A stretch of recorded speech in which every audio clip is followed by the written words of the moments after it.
भारत को सिंतास मुआहदे की खिलाफ वर्जी नहीं करने देंगे। पाक चीन दोस्ती दुनिया के लिए बिल्कुल वाज़ेह है। भारत जो अपने साथ बर्दाश्त नहीं कर सकता वो किसी और के साथ करने का सोचे भी ना। चीनी दफाई मबصر वकटर ने भारतीय चैनल पर ही मोदी सरकार को खबरदार कर दिया।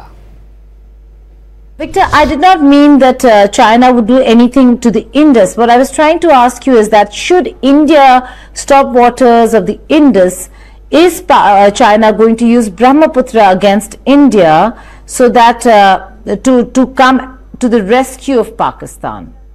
Is the Pakistan relationship that important?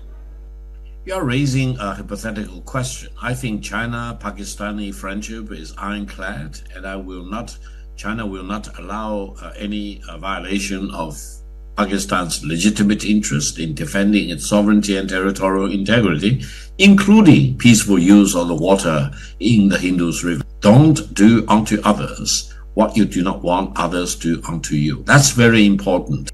Are you saying India will pay for it?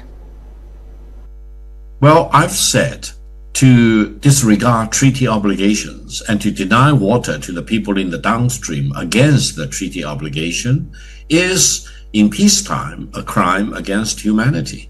In wartime, it may be considered as a war crime.